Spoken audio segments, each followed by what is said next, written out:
दोस्तों, आप सुन रहे हैं विविध भारती और विविध भारती के सदाबहार नगमे में हम आपको सुनवाने जा रहे हैं उस्ताद सुल्तान खान और के.एस. चित्रा की आवाज में पिया बसंती रे। इस गीत के बोल लिखे हैं अखिलेश शर्मा ने और संगीत स्वर दिया है संदेश शांडिल्य ने। तो आइए सुनते हैं ये गीत। खेतों की मेड़ पर रखे रेडियो में इस गीत की अनाउंसमेंट होते ही चंदन उछल पड़ा। सरसों के नन्हे पौधों को बचा बचा कर कतवार हटाते हटाते खेतों के बीचों बीच पहुंच चुका था। यहां अभी अभी स्नेहिल भाव से प्रेमसिक्त होकर खिल उठी सरसों, जिन पर कहीं कहीं पीले फूलों की गुच्छे में धानी घूंघट लिए सरसों ओस की बूंदों के साथ अपने वर्ण पर इठला रही थी कि चंदन जगह बनाते हुए रेडियो की आवाज तेज करने तूफान जैसे भागा। और वहीं रेडियो के पास जाकर चंदन आंखें मूंदे मेड़ पर गीत सुनते हुए बैठ गया। गीत तो आप सबने भी सुना होगा। पिया बसंती रे काहे सताए आजा, जाने क्या जादू किया, प्यार की धुन छेड़े जिया हो, काहे सताए आजा। मैं कोई गायक नहीं हूं, बस मैंने बताया कि यह गाना चल रहा था। खैर उस समय दौर ही अलग था। चंदन ही क्या, हम सभी की उस समय पर रेडियो के लिए दीवानगी इसी तरह थी। और दोस्तों, ये जो कहानी सुना रहा हूं, ये कहानी भेजी है मुझे मीनाक्षी शुक्ला जी ने। कवियत्री और लेखिका हैं, बहुत सुंदर लिखती हैं और बहुत सुंदर पढ़ती हैं।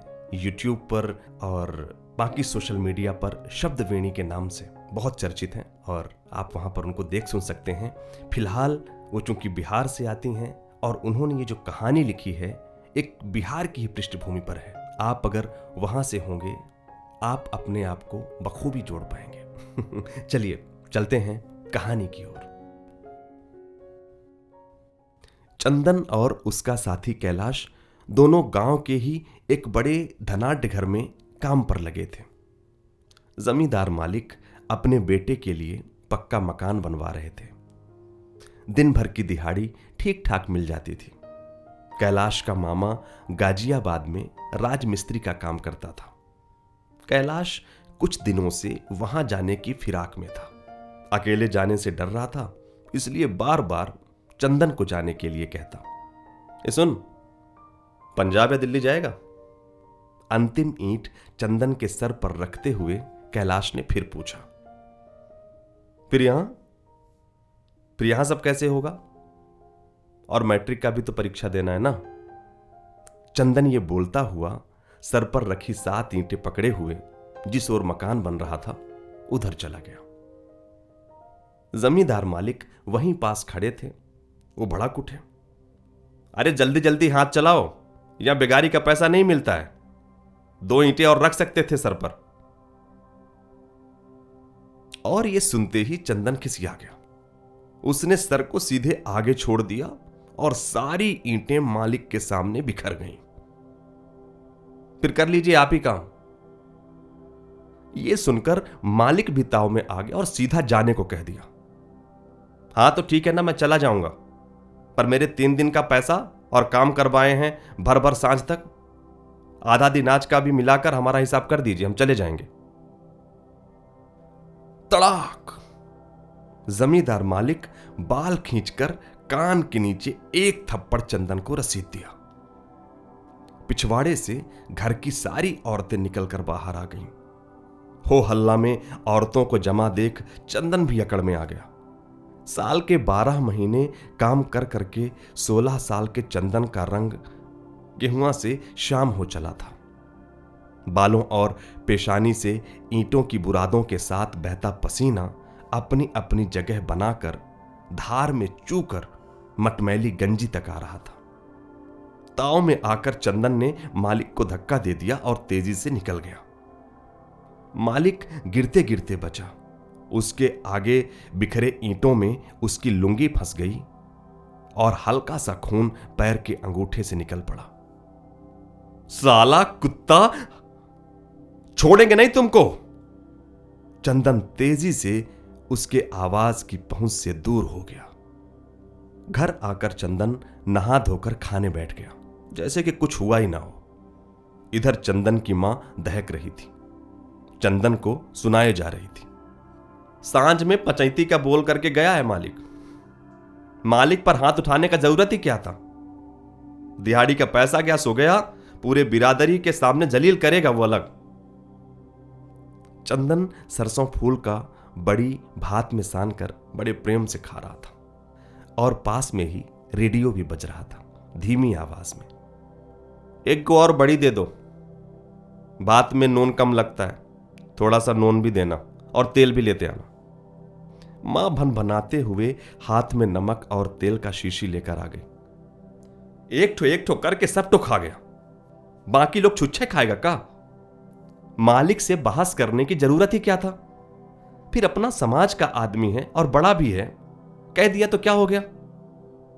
जो 2 गो पैसा आता था वो भी बंद। 3 दिन का पैसा जो बचा है ना, देख लेना वो भी नहीं देगा। सब सुनते हुए चंदन खाता रहा। कुछ देर ठहर कर मां ने बाल्टी उठाया और बोली, हम नहा कर आते हैं, गोभी बोरा में रख दिए हैं, साइकिल पर हाट बाजार पहुंचा देना, हम पीछे से आते हैं। सो चंदन खाना खाने के बाद हाट चला गया। शाम को चंदन की मां मालिक के पास गई और मालिक की देहरी पर बैठकर विनती कर रही थी। बच्चा है मलकनी, कौन उम्रे हुआ है, बिन बाप का बच्चा कैसा होता है, जवान खून है, गलती हो गया चंदनुआ से। मलकिनी बोली, दिया बाती का टेम है चंदनुआ माए, फिर 8 बजे पचैती का तो बोले गया, जो बोलना है वही बोलना। चंदन की मां मुंह ताकने लगी। मलकिनी फिर बोली, मालिक का पैर देखें कितना खून निकला है, बहुत खर्चा हो गया दवाई दारू में, बैंडेज किया है। चंदन की मां सहम गई, फिर बोली, अच्छा मलकिनी, ये भट्टा बैगन लेकर आए थे, अपना खेत का ताजा टूटा है, चोखा और तरनियों बढ़िया लगेगा, और ये छोटका छोटका गोभी का फूल है, बिना खाद वाला, तीमन बढ़िया बनेगा। बेटी को आवाज देकर मलकिनी फटाफट टोकरी को अंदर रखवा दी। ये देखकर चंदन की मां को कहीं लगा कि शायद बात संभल जाए, लेकिन रात को पंचायत हुई और रात को पंचायत में चंदनुआ की मां को खूब भला बुरा कहा गया। बेटा गुस्सैल तो था ही, मालिक ने दिहाड़ी न दी, उल्टा डांट फटकार कर भरी बिरादरी में माफी मांगने को कहा। चंदन अकड़ में झुका नहीं और अधिक जोर देने पर पंचायत से भाग खड़ा हुआ। उस रात चंदन सीधे भागकर अपने घर के पिछवाड़े में ही छिपा रहा। मां को सबसे हाथ जोड़कर माफी मांगनी पड़ी थी। सबके जाने के बाद मां ने चंदनुआ का कान खींचकर पिछवाड़े से लाई थी और जवान बेटे पर हाथ उठाते उठाते रह गई। उसी पंचायत में कैलाश भी था। जरा सा उकसाने पर चंदन गुस्से में आधी रात को अपना सामान लेकर रेलवे स्टेशन पहुंच गया और कैलाश के साथ जो ट्रेन सामने दिखी उसमें बिना टिकट के बैठ गया। ट्रेन दिल्ली रुकी। जनरल बोगी में टीटी ने भी अधिक ध्यान नहीं दिया। दोनों दिल्ली से होते हुए किसी तरह गाजियाबाद पहुंच गए और वहां उस जगह पहुंच गए जहां कैलाश का मामा राजमिस्त्री था। चंदन और कैलाश को वहीं पर काम मिल गया। गाजियाबाद में किसी बड़े आदमी के बंगले का पूरा ठेका डीलर ने कमीशन पर इसी राजमिस्त्री यानी कि कैलाश के मामा को ही दिया था। 24 घंटे में 16 से 17 घंटे काम करवाता था। अपनी जेब भरने के चक्कर में कई बार राजमिस्त्री ईंट सीमेंट बालू में घपला कर जाता था। एक बार ऐसे ही काम करते करते चंदन ईंटों को जोड़ने के लिए मसाला बनाने पर राजमिस्त्री से उलझ पड़ा और तब राजमिस्त्री ने चंदन को जमकर डांट लगाई। आज सुनकर भी चंदन चुप रह गया था। शाम को रोटी बनाते समय रह रहकर मां की आवाज नेपथ्य से आती मालूम पड़ती। अरे चंदनुआ, कितना खाएगा? अच्छा 2 और खा लो। चंदन ने चुपके से अपने आसपास झांका और अपनी कोर पहुंच ली। उसे आज मां की और घर की बहुत याद आ रही थी। आज वो ठीक से खाना भी नहीं खा पाया। अगले दिन काम करते हुए दोपहर जब खाने की छुट्टी हुई तो राजमिस्त्री और चंदन वहीं पास पास बैठे। रोटी और तुरई की सब्जी खाते हुए राजमिस्त्री ने समझाया, देख चंदन, इतने ईमानदारी और भलाई का जमाना नहीं है। मैं नहीं तो कोई और करेगा, और इन लोगों का कुछ नहीं जाएगा, बस हम सबका थोड़ा थोड़ा भला हो जाएगा। चंदन सुनते हुए नजरें नीची किए खाता रहा। कुछ साल यूं ही निकल गए। जब से मोबाइल फोन का जमाना आया तब से चंदन कभी कभार अपनी मां से बात कर लिया करता है। मां बात कम करती, रोती ज्यादा। अरे चंदनुआ, कितना साल हो गया, घर कब आओगे? अब तो आ जाना बेटा घर। फिर एक बार मां का फोन आया।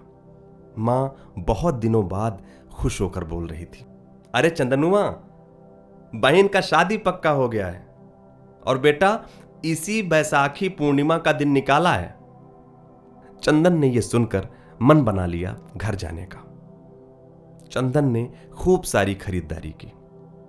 नियत समय पर ट्रेन भी खुल गई। पहली बार स्लीपर में चढ़ा था। बहुत खुश था।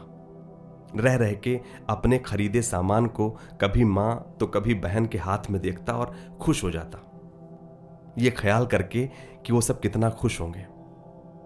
सीट के नीचे रखे बैग के बेल्ट को अपने हाथों में बांधे कब सो गया पता ही नहीं लगा। वो तो सुबह सुबह बाढ़ में कई लोग चढ़ गए। बाढ़ एक जगह का नाम था। पूरी स्लीपर बोगी बाढ़ के 2-3 स्टेशन बाद जनरल बोगी बन गई थी। लोग खचाखच भरे हुए थे। चंदन अपनी ही सीट पर सिमट कर खिड़की के पास कोने में बैठ गया। खिड़की से आती हवा बड़ी अच्छी लग रही थी। तभी सामने वाले ने पानी के लिए पूछा। चंदन ने इनकार में सिर हिला दिया। अभी भी शाम तक का सफर बाकी था। वो सब भी दिल्ली से ही आ रहे थे। बिना टिकट के चढ़े थे, सो एक बोगी से दूसरे बोगी छिप रहे थे। सबकी अपनी अपनी कहानी थी। रोजी रोटी के चक्कर में अपने घर को छोड़कर यहां वहां भटक रहे थे। तभी ट्रेन किसी स्टेशन में रुकी तो उसमें से एक आदमी भागकर बाहर गया और 10 रुपए वाली फ्रूटी के कुछ 15-16 डिब्बे ले आया और उस बोगी में बैठे सबको दिया। चंदन भी पीने लगा और पीने के थोड़ी देर बाद ही उसका माथा चकराने लगा। उसको कोई होश नहीं रहा। वो एक गहरी नींद में सो गया। उठो, आंख खोलो, क्या हुआ? चंदन को होश ही कहां था।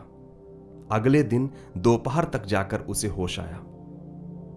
आवाज में अभी भी एक बेचारगी थी। वो घबराया हुआ था। उसको समझ में नहीं आ रहा था कि उसके साथ क्या हुआ। वो पुलिस स्टेशन में पहुंच चुका। नाम क्या है, कुछ याद है?